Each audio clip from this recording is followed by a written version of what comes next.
Welcome back, YouTube and fellow berserkers. Today we're going to light a fire like a Viking. So we're going to need some dry grass. This isn't very particular dry grass, but that's all I have right now. Closest to it'll work. I got my Viking fire starting kit, which is triple XL. I only use this kit up here at the camp, so it's not a the size of it doesn't make much of a problem. I have a smaller one when I go to events or carry around with me.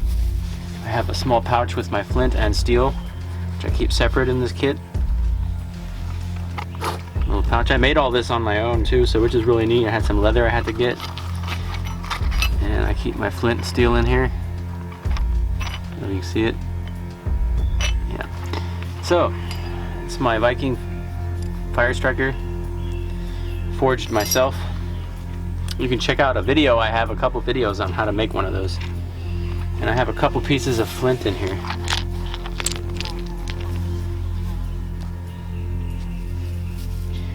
We're going to also use some, if I can find any in here.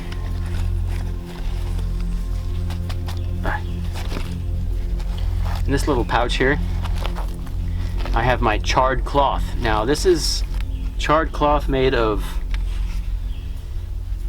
cotton. Now the Vikings did not have cotton. They, however, did have linen. They had all kinds of other natural fibers, and you can char basically anything that's natural. I mean, you can char punk wood.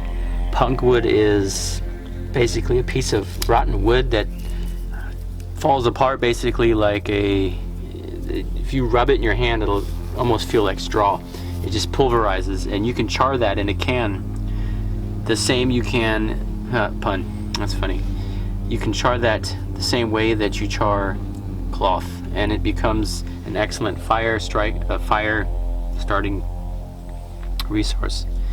For today's purposes, we're going to use a piece of charred cloth, hopefully a piece that will work. Here, this is falling apart. So what you're going to try to do is, we're going to move this out of the way so I don't light my pouch on fire. We're going to try to get this here to catch a spark from the flint and steel. And when this catches a spark, I'm going to transfer it into this, what they call bird's nest. You would make this into like a round bird's nest shape, and then blow on it until it catches fire, and then place it down into the fire pit, into your fire source, which I have ready to go right here. Let me just slightly move some of this for you so we can get a little bit of a better camera angle. There we go. Okay, so let's give this a try. Just select a piece. Now this flint is pretty worn because I've used it quite a bit. What you're going to look for is to have a piece of flint with a sharp edge. You'll need a very sharp edge for it to work properly. I'm going to try to find. I have plenty of this at home. It's just that I never think twice about trying to replenish it when I'm at home. So we're going to try this piece right here. So the idea is you don't have to strike this hard. The idea is to get a spark to catch up onto the charred cloth. Focus, probably better. And start to catch it on fire. So we're going to try this on camera. This is very difficult trying to do, looking at the camera lens. I'm almost halfway leaning into the fire pit here. It's very uncomfortable, but that's for you guys, so you guys get a good look at this. So I'm going to give this a try. Let's see. Nope.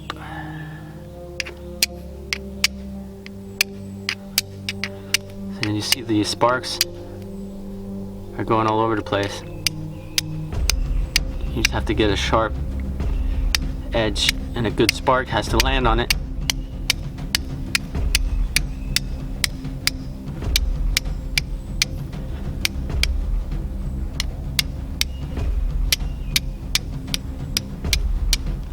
There we go. See that? Just a little spark had to land on it. Just one time, real good. So now we have to hurry. We have to transfer this glowing. Ooh, that's hot already in my fingers. I'm gonna put this in here. And now I have some, where is it? I have some tree sap that I've collected. I'm gonna use that as a catalyst in here. Once this burns, I'm gonna have it so where it doesn't go out as quick, so that our fire will actually heat up quite quickly. So we're gonna get this to catch fire now.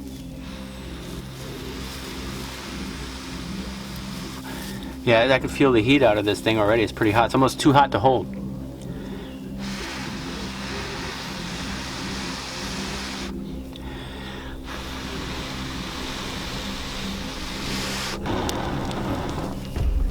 There's the fire.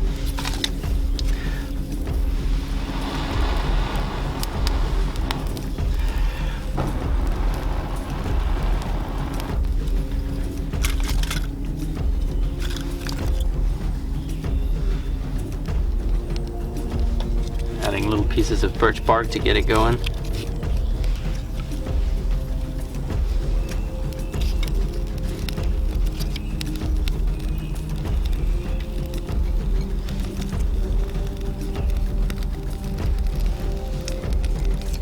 All this black smoke now, you see all that? That is the tree sap, which is acting like a candle basically in the fire, so that our fire won't go out. I have these 2 dry logs that I used last time. I kept them inside the tent out of the rain so that we would have some dry wood to start off our next fire. Since this fire pit feeds air, ooh, that is hot. From over here, from the ground, I have an air channeling that I dug.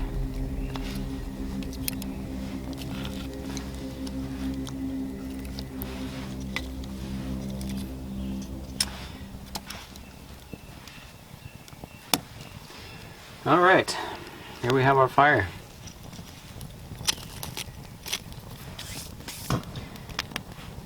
And we have a piece of fat wood laying here in the fire. Look at that. Throw that in there too. Now I'm all out of dry grass. I'm gonna go collect up some more tomorrow. All right, YouTube, that was a quick video for you guys. Flint and Steel. Stay tuned and stay safe, and check out my channel and like and subscribe if you already haven't.